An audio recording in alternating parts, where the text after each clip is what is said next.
afternoon mga kabrum-brum, this is the all new Honda ADV 150. So bibigyan ko lang kayo ng konting ideas about dito sa motor na to. May tatlong klaseng mode to. Ang mode netong nasa unahan is yung parang logo ng motor, and then yung horn na logo, then yung key. So may tatlong functions tong mga to, mamaya ipapakita ko sa inyo. Pero bago ang lahat, pumunta muna tayo dito sa mismong panel nya. Ayan. At sa kanyang ignitions, kung paano siya pinapaandar at kung paano siya ini-start at kung paano siya gamitin. Ngayon, since hindi ito nakalock, ilalak muna natin. Papakita ko ngayon tong mode na to. Itong mode na nasa unahan, yung motorcycle at tunog. Yung tunog nito kapag hahanapin mo yung motor mo. Halimbawa, sa isang parking lot, may mga kasama kang mga naka Honda ADV din.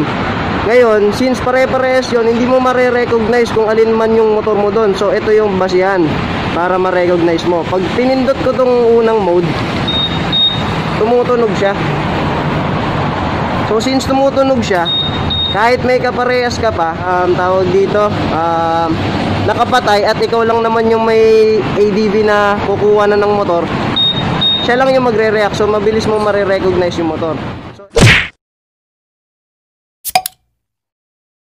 What's up mga brum-brum? Bale, umuwi akong bahay ulit kasi nahirapan ako mag-review dun sa gasolinahan. Bale kasi yung sa gasolinahan ang nangyari, may mga times na kailangan ilayo itong susi. So ayoko naman siyang ilayo nang ako lang mag-isa, baka makaligtaan ko makuha yung susi habang nire-review itong motor. So balik tayo. Since na-discuss ko na kanina sa biyahe yung mga features ni ADV, ngayon i-explain ko lang na mabuti yung about dito. Pangalawang mode ng remote yung tungkol sa alarm. So buksan ko muna. Mga brum-brum, i-press ko lang itong isa. Itong second mode ng remote. Tumunog, lalayo ako, tapos gagalawin ko yung manibela. So mga brum-brum, gagalawin ko ngayon to para mag-react yung alarm nung sa remote. So doon mangyayari, pag malayo ka or malayo yung remote mo, pag may kumuha nito, that's the time na merong nagtatanggang kumuha ng motor mo. So ayun ang isang magandang feature ni ADV kasi kumbaga hindi mo na kailangan pang magpagawa ng two-way alarm, meron na siya dito. So kapag papatayin mo naman yung alarm habang nagpe-play yung alarm niya, yung tunog niya, dun gagamitin mo na yung remote, pe-press mo lang ulit yung second mode. Dito naman tayo sa key button, press hold lang, then pag may ilaw dito, from red to green, operate mo na tong motor. So pwede mo na siyang gamitin, and then itatago mo na tong since napindot ko na yung key button, ang mangyayari, kailangan ko lang i-click to para mag-react. So since nakalock siya, push down lang, then punta dito sa ignition na switch on, na na-unlock mo na yung manibela, and then ang gagawin natin, punta naman tayo sa seat. Nandito na lahat ng function niya. May mga logo, may mga signs dyan na pang seat and fuel. May mga signs din na pang unlock ng manibela, and then may mga signs din na pang lock, na pang open ng manibela, and then pang switch ng mismong panel para gumana yung motor. Ngayon, push lang ulit. Every time na mamamatay yung ilaw dito na blue, lagi mo siya ipe-press para mag-react yung yung ignition niya. And then pag gusto mo naman magpagas, punta mo lang sa tapat ng fuel, and then press the fuel, mag-o-open na siya. Ayun ang feature ni ADV. So ngayon, babalik ko. Dito na rin ang function ni seat. So pe-press ko lang din si seat. Since namatay yung ilaw, hindi siya gagana, press ko lang ulit, then mabubuksan tong seat. Ayan. So since dito naman, okay na tayo. Ito naman ngayon tayo sa size ng mga gulong. Ang size nito is 110 by 80 by 14 size ng mag. So sabi sa ibang reviews na mas malaki nga daw talaga yung harap kesa doon sa likod. Kasi sa likod, ano ba to? 130 by 70 by 13. So yung mags doon nagkatalo. Hindi ko alam kung anong ginawa ni Honda, kung bakit anong purpose bakit mas malaki yung harap or sa likod. But then, sa riding naman siguro, hindi naman siya nakaka-affect. And then, marami na rin naman naka Honda ADV as of now, ngayon 2021 na. Kung sa ibang mga reviews naman ng mga ibang nagmo-motovlog, pinapakita din nila doon kung ano ba yung gaano kalaki tong compartment nito, kung kasya ba full face or kasya ba dalawang helmet na half face. So ngayon titignan natin isang half face, isang full face. Ngayon, buksan muna natin. Ito lang naman yung laman ng compartment niya. So sa upuan, sa ibang mga scooter type, fixed na ganito kataas yung angle niya kapag binubuksan yung upuan. Pero dito sa Honda ADV 150, pwede mo siya isagad, ganyan. So hindi ka para kung sakaling medyo matangkad kang tao, hindi ka nadudungaw na ilalim. Pwede mo siyang makita all over na parang nakatayo ka lang ng normal. So kukuha ko ng half face, papakita ko sa inyo kung magkakasya ba dito. Yan. Ito kumuha ko ng half face, ordinary half face helmet lang. Ilalagay ko siya ngayon. Then try natin isara kung kasya. Naglock. So it means kasya siya, yung half face. Ngayon, buksan ulit natin. Tatry naman natin ngayon yung full face. Itong helmet na to, yung personal kong helmet, size ano to, large. So full face, any type of full face helmets naman yan, depende na lang talaga yan kung anong size ka. Kasi doon nagkakatalo. Kasi pag mas malaki helmet mo, hindi magkakasya. Siyempre, malaki yung ano yung sakop ng helmet. So ito, large lang to. LS2 breaker. So tignan natin kung masasara pa. Nasara siya. So it means kasya yung full face helmet. Basta large. Pero depende pa rin yun sa design ng helmets nyo mga kabrum-brum. Kung medyo maarte yung helmet nyo na merong mga palong-palong sa ganito, baka tumama na siya, hindi na siya magkasya. So tapos na tayo dito sa compartment niya. Pero may papakita pa ako sa inyo isang feature about sa compartment nito na meron ding mga taguan dito, sipitan. Na hindi lahat ng scooter may ganito. May ipitan sa ganito, ganyan, dito. So marami siya. So battery niya dito rin located. Bubuksan mo na yung compartment. Tapos na tayo sa compartment mga kabrum-brum. Ngayon punta na ngayon tayo dito sa handlings niya kung saan nakalocate yung mga functions nitong mga switch and yung horn and then yung hazard and yung push start. So sa kanan ko, meron dito din tinatawag na idling and yung idling stop. Nandito rin si hazard, nandito rin yung push start. So sa idling, syempre, yung iba magtatanong bakit anong purpose nito. Actually mga kabrum-brum, ito bago lang din para sa akin and na-experience ko lang din to nung nilabas na to sa kasa. Kasi sa idling and yung idling stop, pag itong idling stop is ganito yung mode mo, nakababa to, naka-point siya sa idling stop. Halimbawa nasa stoplight. Pag malayo na yung nabiyahe mo tapos nag-stop ka sa traffic light, kusang mamamatay itong makina mo or yung motor mo. Ibig sabihin, nadedetect niya na medyo mainit na si motorcycle or si scooter or si ATV and kusa niya papatayin yung makina para mag-cool down agad na mag-release.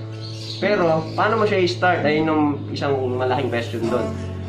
Eh, nakabukas naman na yung ignition mo. Nasa push start button ka kanina. Ngayon, ang gagawin mo mga kabrum-brum, ita-throttle up mo lang, kaunti lang, then kusa nang aandar yung motor. Pero hindi naman aandar, kumbaga, mag-start lang siya. Tapos, sa left side naman, nakalocate na rin dito yung horn, tsaka yung signal light, and yung low beam and high beam. So, marami rin nagtatanong bakit nandito yung sa gitna yung horn. Nasa baba yung push start, ay yung yung signal light. So, ganun talaga ang mga unique na nilabas ni Honda. Kasi since, ewan ko kung, kasi sa motor kong CB150, ganito rin ang feature niya. Same lang din sila na switch sa left side. So, natapos na tayo dito ngayon sa manibela. Yun lang naman ang mga features niya. Punta na ngayon tayo dito sa panel niya. So mga brum-brum, every time na gagamitin nyo, pag nasa tabi nyo yung itong remote, lagi nyo lang siya ipipress. Sa gaya na sinabi ko kanina, no, nasa gasolina na ko. Ipipress nyo lang to.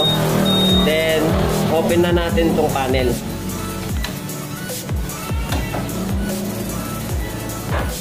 So yan mga kabrum-brum. Dito nakalagay na yung day, month, at tapos yung time, kung anong oras to itinitake ng vlog.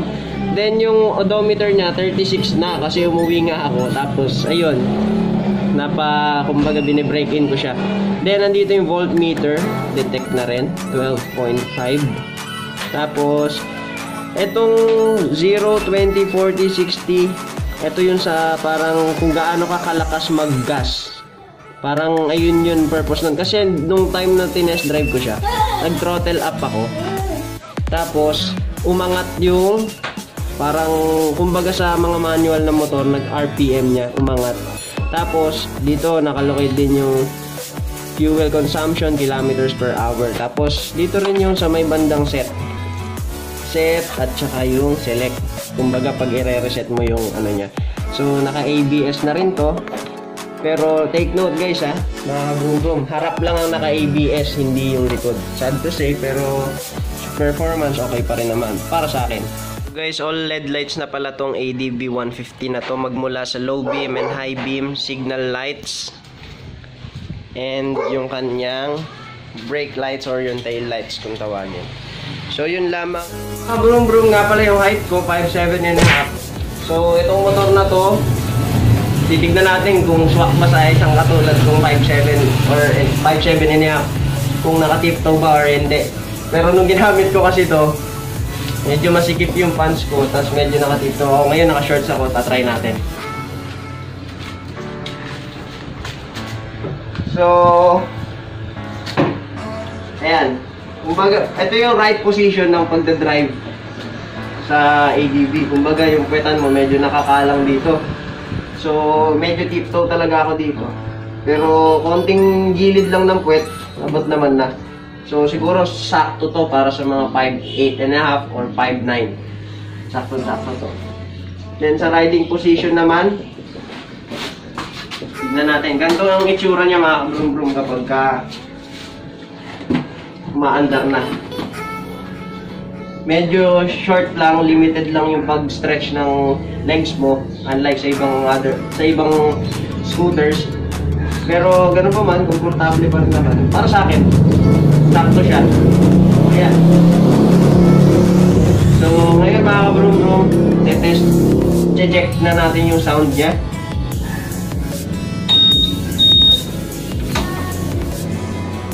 Pag ini-start to, left brake lang at saka push start. Hindi gumagana yung right brake. So, lapit ka konti. Parinig natin yung sound niya.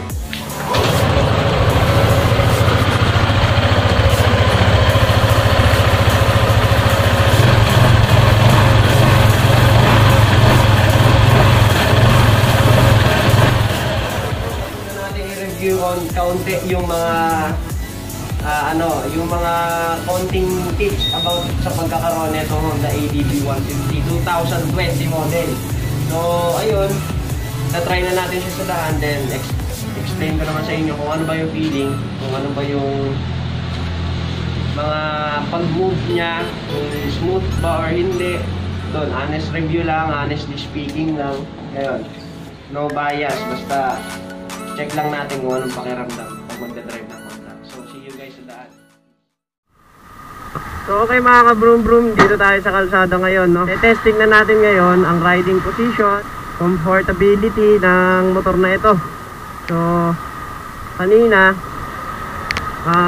ni-review na natin yung about sa mga specs niya and features. Ngayon naman dito na sa ano ang pakiramdam nung mag-drive ng 150cc displacement ng scooter.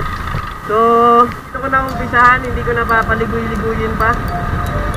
So, first impression sa motor na to, ano bang feeling? Komportable naman.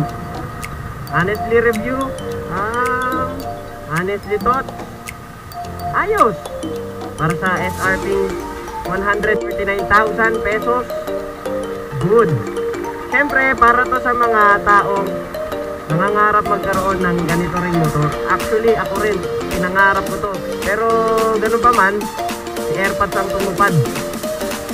So, shoutout, isang malaking shoutout sa'yo, Airpods. Maraming salamat sa pagbibigay opportunity na makamit natin parehas yung dream kong scooter lang dito ha. Ayun, kasi nung na-release ko noong 2020,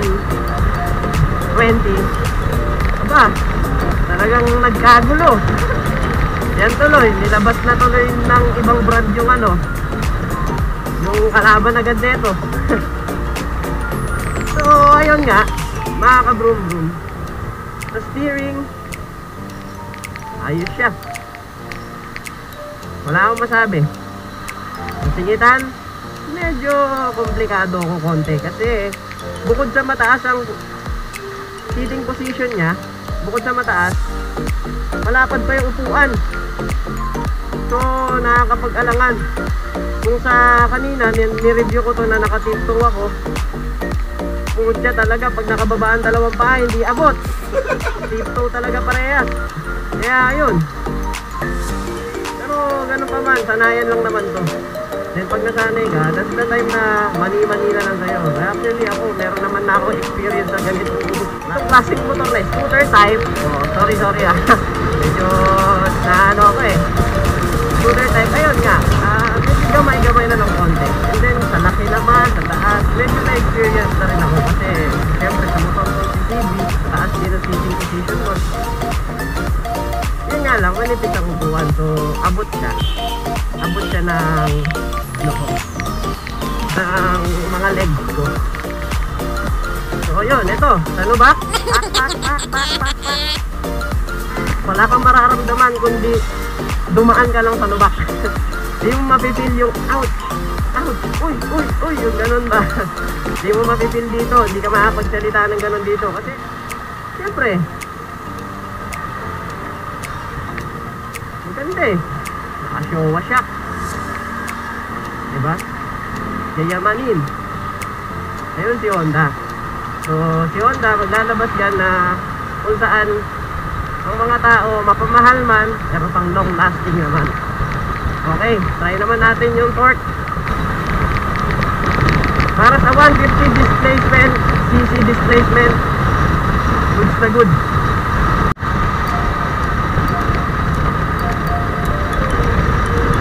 Lakas. Kaya nitong makaiwan ng mga 150cc na decambio or afterboom pagdating sa arangkada na hanggang second gear nila. Try natin sa lubak ulit. Laban lubak dito. Dito na lang. Ito, lubak. Op. Ayun. Lubak. So mga ka-broom-broom, ito riding experience. So honestly, napaka-komportable.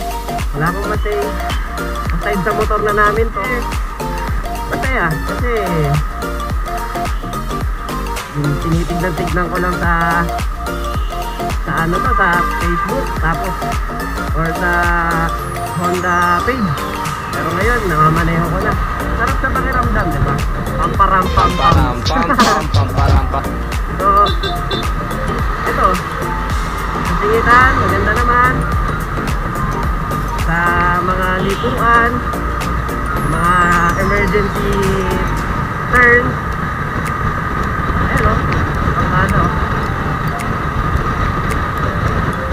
bilis, lakas. Tapos ang smooth niya, as in walang tunog. Kahit na sangkusing di mo mapapakiramdaman kasi bukod sa naka full face helmet ka, ang sarap. Parang ka na lang parang naka-headset ka, tapos nakikinig ka lang ng music, tapos nasa sofa ka lang. Yung mga ganun pakiramdam ba? Sarap. So yun lang mga ka-broom-broom, wala na akong masasabi pang iba.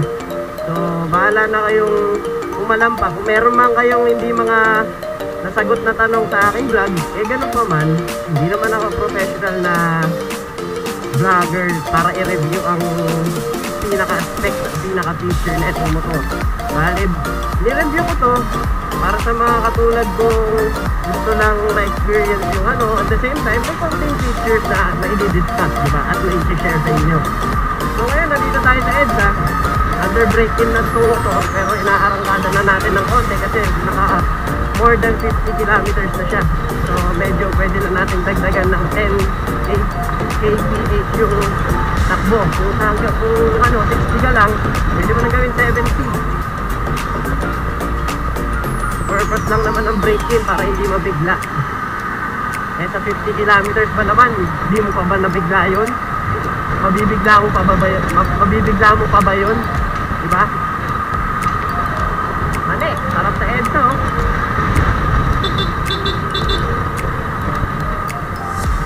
Para mga hindi nakakaalam kung paano ang engine brake sa scooter, ito, napanood ko lang din sa isang video. After mong bumomba ng ganito, tapos nasa downhill ka, press mo na i-throttle mo lang ng half, pero medyo todo ng konti. Yung parang mabigla, yan. Tapos parang brum, ano, parang binombang ko lang siya. That's the time na mag-engine brake yung scooter. Malilesen ang speed niya, pero babalik din agad sa normal. Malalaya mo na lang ng preno. Ito, malubak dito sa EDSA, makakabrum-brum ha. Oh. Pero hindi ako napapatalon ng bonggang-bongga, di ba?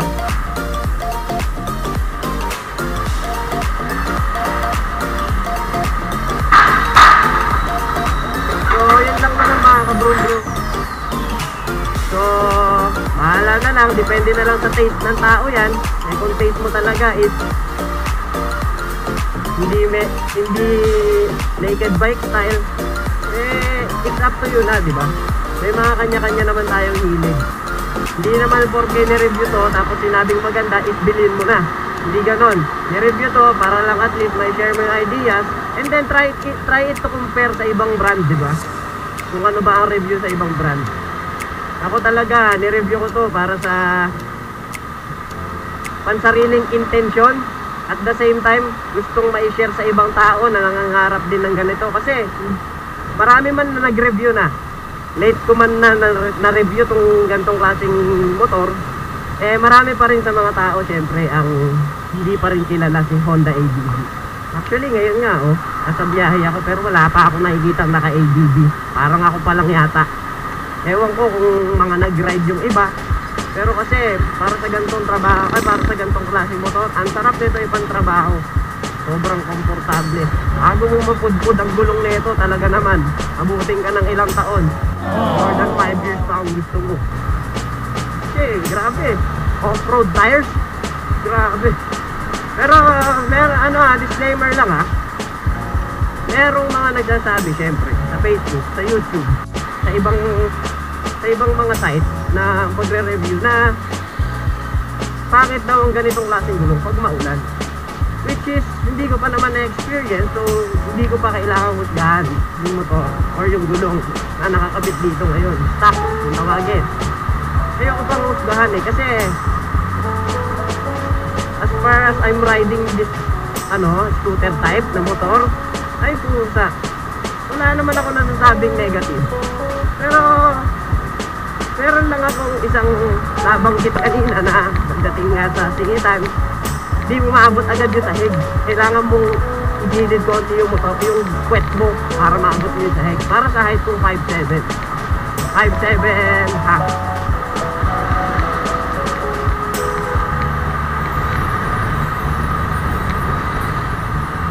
Yan. Napakatahimik. Para lang ako nasa CR. So, maganda. Steering niya, maganda siya. Pero hindi ko i-recommend na ibang banking yung ganitong klaseng gulong ha. Kasi hindi most of the time tiwala tayo talaga sa mga gulong kahit anong klaseng gulong pa yan. Depende na lang kung malakas loob mo. Eh pag malakas loob mo talaga, sure ball ka. Kung gano'n pa man, kunti-kunti lang, huwag natin biglayin kasi hindi lahat ng pagkakataon maganda ang banking natin. Kung yung mga professional racers nga may same lang, kaya pa kayang gustong ma-experience lang ang pag-banking, di ba? Anyways mga kabrum-brum, that's it all for today. JC Motovlog, signing out. Peace. Maraming salamat.